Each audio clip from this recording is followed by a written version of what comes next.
Now, wait a minute, Torsten. You mean to tell me that I'm paralyzed? You and I are both quads. We can drive race cars? Well, yeah, because if you crash into a wall, you don't really feel it. So I'm Paul Amadeus Lane, and welcome to the Ability Zone. Prepare for something amazing.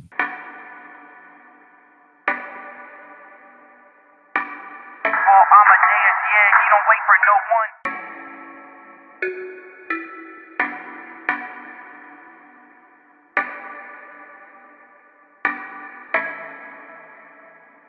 Paul Amadeus, yeah, he don't wait for no one. I am so delighted to have you on our show today. We have an amazing guest that's going to be at Abilities Expo in Edison, New Jersey, coming up. So make sure you go to the website and register, and you're going to see some amazing exhibitors. But I want to introduce you to my guest right now. I am so delighted to have with me right now my next guest, Torsten Gross. What's going on, Torsten? How you doing, buddy? I'm doing good, my man. How are you? Hey, I am delighted to have you on and so honored to be with you. Now, wait a minute, Torsten. You mean to tell me that I'm paralyzed? You and I are both quads. We can drive race cars? Well, yeah, because if you crash into a wall, you don't really feel it. So, so I guess we have an advantage to that, on that side. And yeah, who needs feet when you got hands, right? I love it. I love it. So, Torsten, how did you know this was something that you were able to do, my friend? I didn't. So my wife got me a track day at Lime Rock Park after we had a weekend house, which is now our permanent house here in Connecticut, that is 7 miles away from Lime Rock, and which is one of the country's most strategic racetracks. And I'd been pulled over. I'm not going to admit that it was at that time 36 times in my life. I won't admit that, but that might be true. If it is true, then my wife would know that I've got a penchant for speed. And she saw that you can do a track day here with your own personal car that's already, your car. As long as it's not, I think they say something like, as long as it's not taller than it is long. So meaning it can't be like a minivan or something like that. But any sedan and most new SUVs now, because of their handling, can go on the track and do a track day. It's not racing, but a track day, and experience it. And the second I did that, I just saw my wallet shrinking, because I was like, I now need to do this. Yeah. I love it. And that's how I got into it. My wife. Like all the things in marriage, don't you have to just blame it on your wife? Like, isn't that, yeah? Okay. Always. And here's like a trick that I've learned too. You got to make it their decision. And then if it's their decision, yeah, good to go. Always. Please don't send me any letters. I was totally kidding about that. No nasty tweets. I'm totally kidding. No, and Torsten, let's kind of backtrack a little bit now to you became a quadriplegic at a very young age. And 15. Why don't you share that journey with us, and then kind of like where you kind of took yourself through a journey of what you wanted to do in life, and now you got this amazing thing going on. If you mind sharing that with us, please. Yeah, not at all. So when I was 15, I dove into the ocean, broke my neck 36 pieces, drowned, and was what they call clinically dead for 2.5 minutes. So I broke my C6 into 36 pieces, splinters. And I kind of see it fortunate that I was 15, because when you're younger, this is, solely my perspective, but I believe that when you're younger, you're going through so many life changes anyway. Even walking, you're going from middle school to high school, you're going high school to college, your first job. Things are changing. You're moving to different places. You are conditioned as a human to change inside those life changes.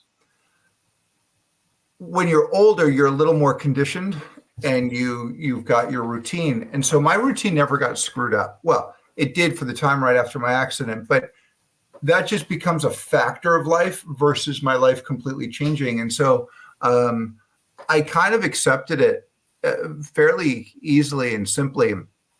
Now, I was also 15, so I was at that age where if you told me to do something, the answer just clinically is no. But I learned to deal with my accident kind of moving forward. And I think the biggest thing that really motivated me is that a doctor had said to me, well, quads don't live alone. Quads always need aids.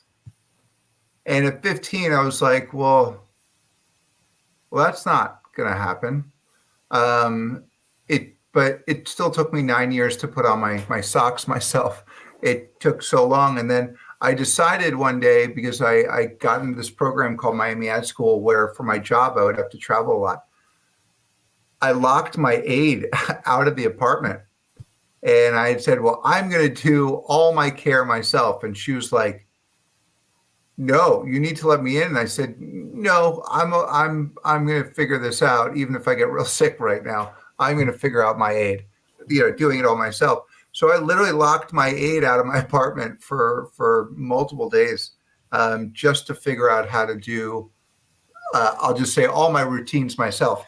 And once that happened, that kind of unlocked everything, where I then got into the advertising world and have been in advertising and marketing ever since. Mm-hmm. So much so that before the pandemic, I was on a plane every day or maybe every other day, just traveling from client to client.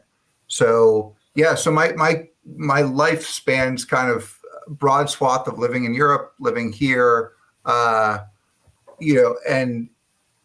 figuring out who I was in a chair versus trying to figure out who I can be by being in a chair, right? So I didn't have really an identity. At 15, no one has an identity. You think you do, but you don't, right? So that's the long-winded way, sorry if that was too long, of explaining, diving accident at 15, and this year is my 30th anniversary. No, I appreciate that, Torsten, because I just got my 31st anniversary in January. So happy break your neck anniversary. That's what everybody says. So, and just to hear, I was real young when I had my accident as well too. And you're right. We were kind of young and didn't know better. We just pivoted and we just went on and just lived life, to the fullest. And you've been able to do some incredible things, being independent, having a great career in advertisement. And when you look at just the community that we're a part of, and you see like younger ones who are coming up, who are in the same chairs that we are, or the same wheels we are, what type of, I don't want to say advice, but what type of life lessons can you share with them and their families as they're navigating kind of like this new normal for them?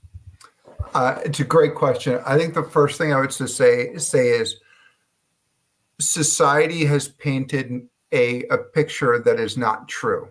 Yeah. We are the little cripple kid that's being pushed by his mom behind in the back of a TV commercial. We are the people that can't do anything, that we are mentally and physically incapable of, dare I even say, being human or being equal.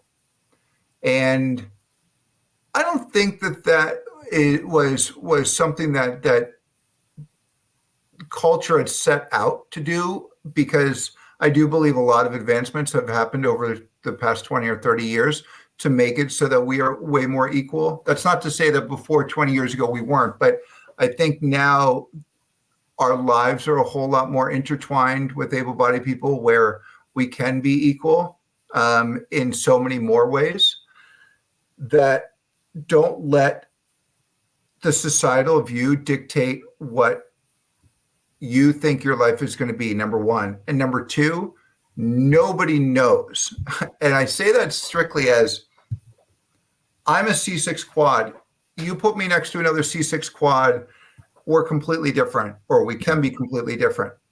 You put me next to somebody with spina bifida or multiple sclerosis, completely different.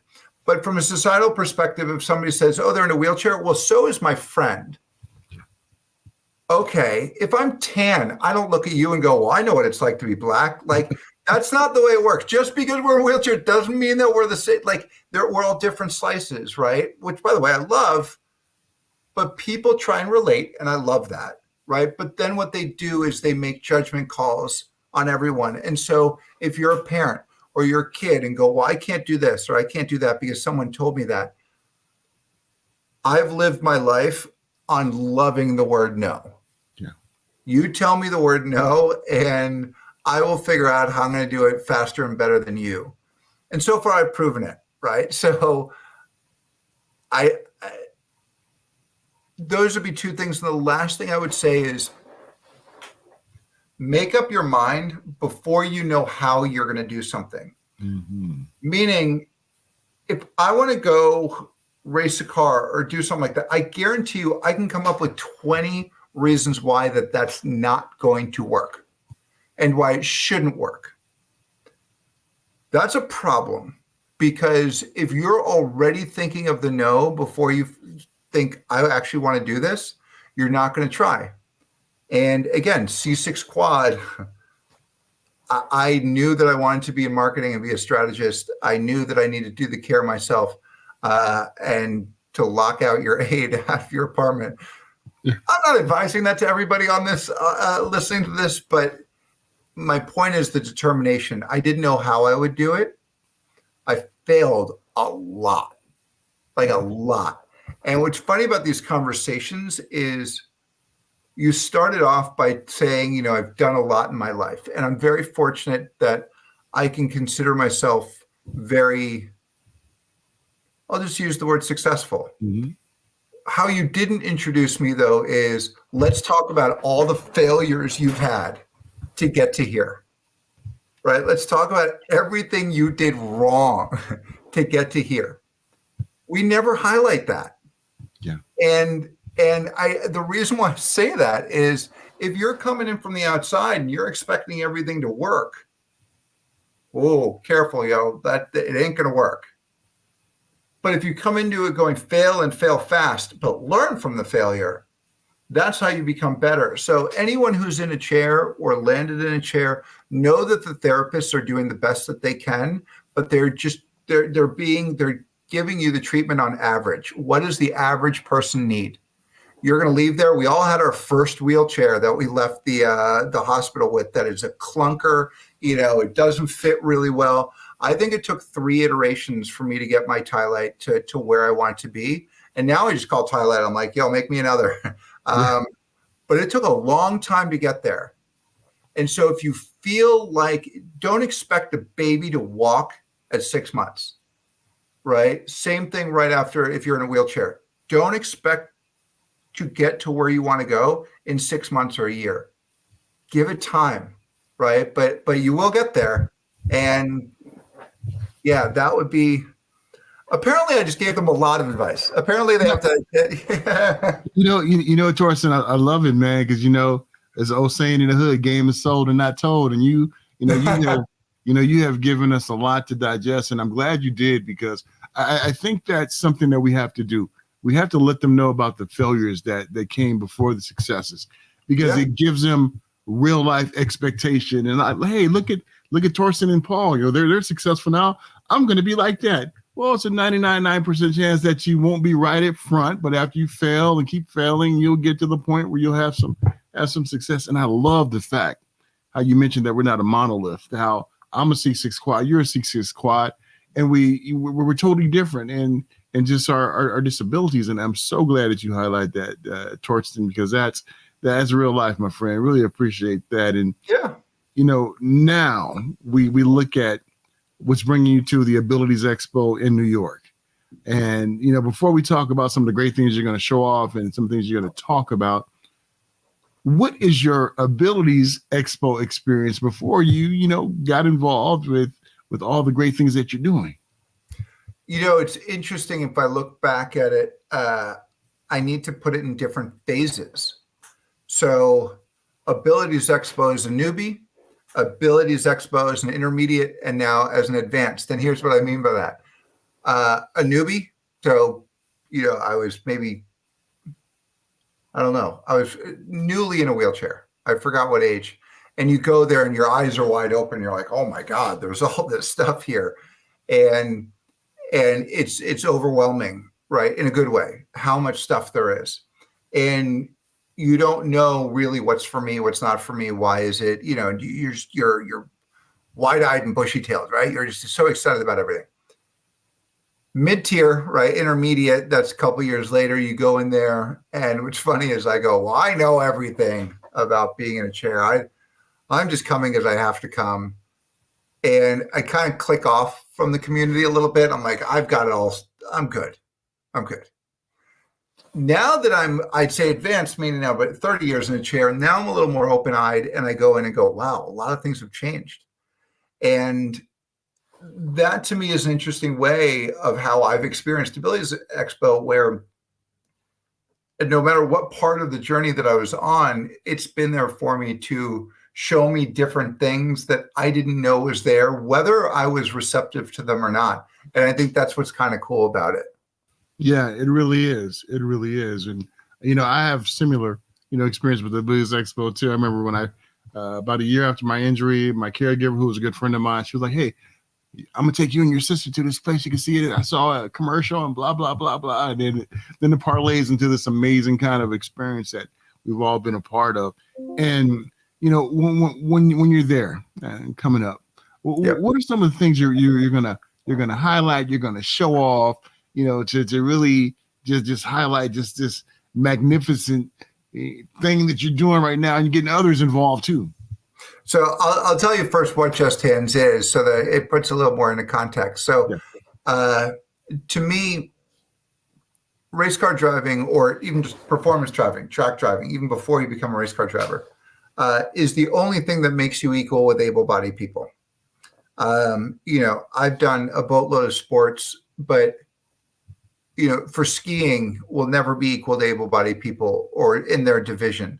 We'll never do, even though we can do marathons, we'll never do that against able-bodied people. We'll never do any sport, really, against able-bodied people. And that, I don't want to go as far as saying bothered me, but I'd always wanted to compete against my friends and, able-bodied folks. And so, okay, fast forward now to finding track driving.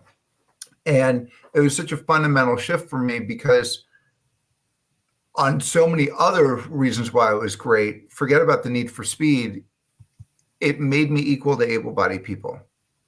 And that is, what a cool moment to experience that.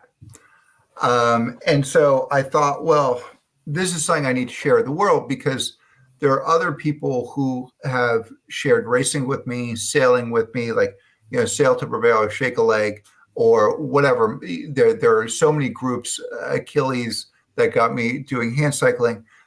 I didn't find that for motorsports. And so I put together Just Hands, which is a program that is at this track right here, which is at Lime Rock, Connecticut. But we also have a car at Spa, which is the #1 Formula One track in the world, in Belgium. We have one at Nürburgring in Germany. We have multiple cars coming up here in the US this year where you can go do performance driving. It's not racing. It'll get you into racing, but it is performance driving on a track. Now, what we're doing at the Abilities Expo is we are bringing one of our cars, which is a 981 Porsche Cayman, 2.7 liter, which is, interestingly enough, has two sets of hand controls, left and right hand controls, because I wanted to make sure, because people drive in different styles, right? And so I wanted to make sure that no matter what side you drove on, you felt comfortable. But the car is completely suited for somebody in a chair to drive. And so people can take a look at that car. We can talk to them about signing up. There's certain criteria that you need to meet in order to do it. But I'd say a fair amount of people meet that criteria, and we'll be showing that at the Expo. And I will also be giving a workshop. And that workshop is going to be talking about racing, but it is also going to be screening the trailer of my new show. And so we can talk about that at some point too. But that is what is happening at the Expo for Just Hands. All right, let's talk about that new show, bro. No time like the present, right? So I was really excited that I can't tell you the streaming service, but let's say it's a very large streaming service that is not Netflix, that you know, that followed me. The production company followed me around for about a year, and they documented my journey into racing. Everything from racing to crashing my car at 60 miles an hour sideways into a wall and breaking my femur, 3 ribs, and puncturing my lung. Made it all the way to the hospital for that. Yep. They really covered all of it.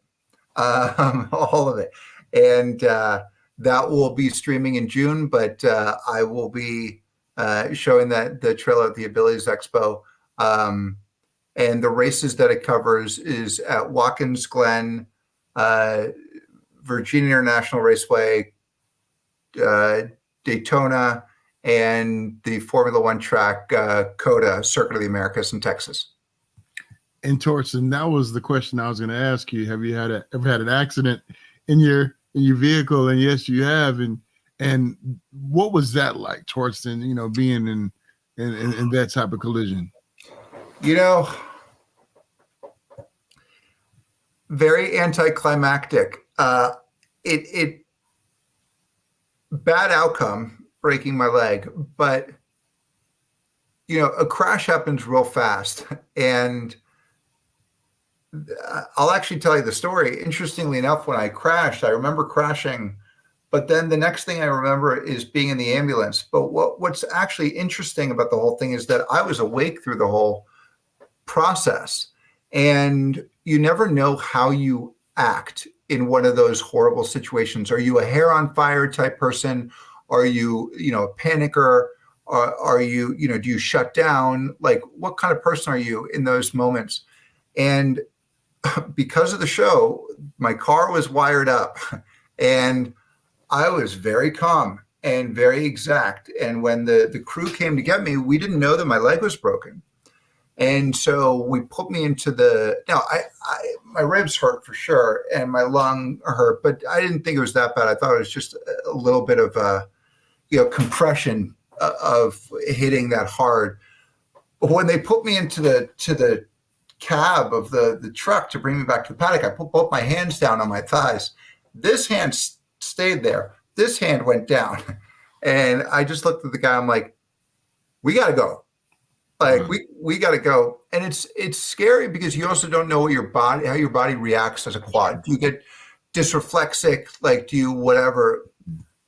Luckily, I didn't get anything. They actually took me to the emergency room and they go, well, normally we would sedate you because this is the most painful bone in your body to break. And I just went, we're good. And so we heard it snap back. So did my wife. And she was standing next to me. And the funniest part about the whole thing, if there is a punchline, I'm 6'5". So when they put me into the ambulance, the door wouldn't close. Oh. When they transported me and they went, we're going to have to slide you up. And I'm like, we're good. I don't feel it. So they put a rod all the way down my femur. And look, that stuff really wasn't the big deal. The big deal to me was the ribs, because everything we do is on rotation on a plane of your upper body, leaning over to pick stuff up. It's all abs, right? Or all rotation of your ribs. Oh, that wasn't fun. But there are two types of race car drivers. There are ones that have crashed and ones that will.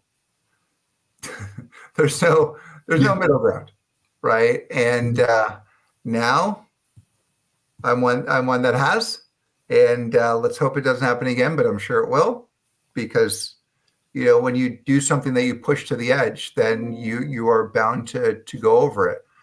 I do want to say this though, Just Hands. So that's me and training for racing. Just Hands is performance driving. You are on a track, but what I was doing is not what somebody who goes through Just Hands would go through. It is incredibly safe.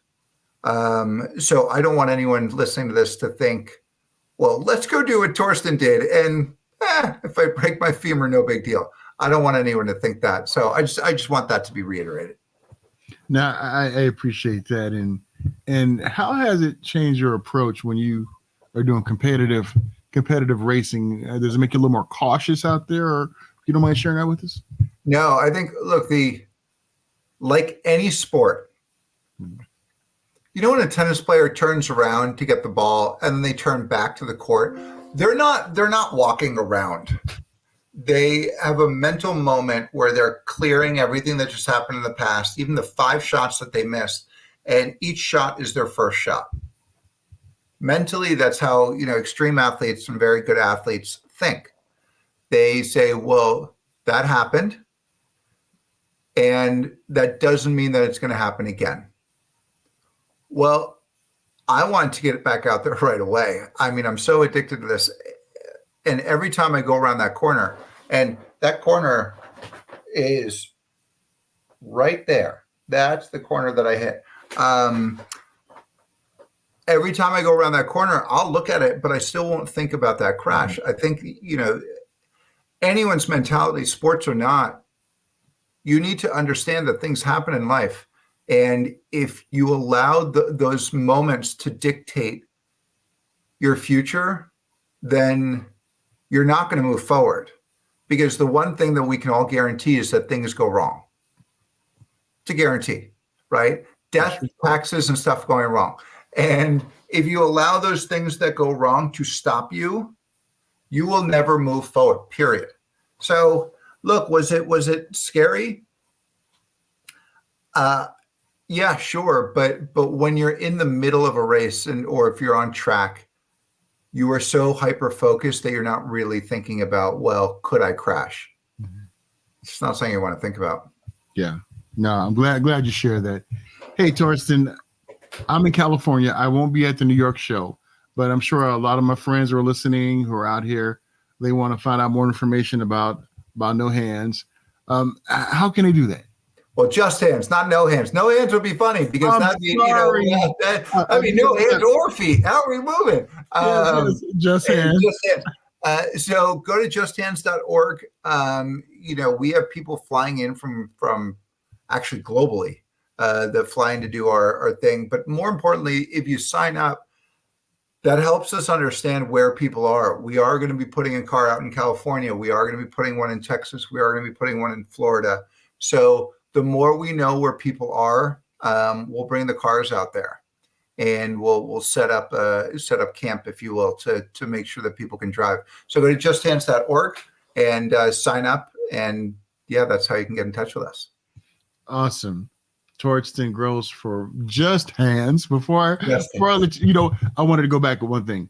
I knew you and I would hit it off real good, but when you said you're 6'5", I was like, that's why we hit it off, because I'm 6'6". So we quads, 6'6", 6'5". Bro, you're just trying to make me look bad that you're an inch taller, man. Like, that's one of the, you just needed to say it so that'd be like, listen, shorty, check yourself. I'm an inch taller than you. I get it. I would do the same thing. I would do it. Yeah, just a little bit. Before I let you go, my friend, anything else you'd like to share with the audience, with ones who will be attending the Expo in New York? The floor is yours. No, I think, look, I'm thankful for Abilities Expo to give me the platform to spread this. I think, the more we take advantage of expos like these and really show that there's a need and a want for this, because our community is very scattered without things like Abilities Expo. It's hard to find the latest of the latest. And so I'm thankful for that. I hope that vendors, providers all want to go to this. That's why we bring Just Hands there. And, I hope everybody comes and stops by and says hello. Awesome. Well, Torsten, I'm looking forward to seeing you face to face. Likewise. Hopefully here in California, or if they fly me out there, be a good chance to see you and say hello, and really appreciate what you do. Appreciate just your voice in our community, and keep on doing what you're doing. And once the show drops on a streaming platform, I'm gonna have to have you on my entertainment show that I do. We can talk about that show even more. I would love to. I'd be honored to do that. All right, bro. Stay well and wheels up. Sounds good, man. Take care. A huge shout out to my man, Torsten Gross, doing some big things with just hands. Yeah, I made a mistake in there. I said no hands. He was like a real cool guy about it. We think about hands-free and everything, but yeah. But don't forget, check out Torsten at the Abilities Expo in Edison, New Jersey. Go to our website and register right now. You will not be disappointed. Well, it's time for me to make like a tree and get out of here. But until next time, folks, do me a favor, stay healthy, stay safe. And remember, I love y'all to life and wheels up. Paul Amadeus, yeah, he don't wait for no one.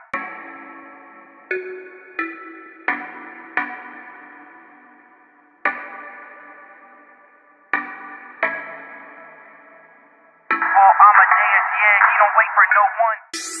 It ain't no stopping when I'm reaching for the top, and I know it ain't no looking back, I'm only looking forward. My goals and my goals don't define who you know, and I'm fine, I'll be fine, I just want you to know.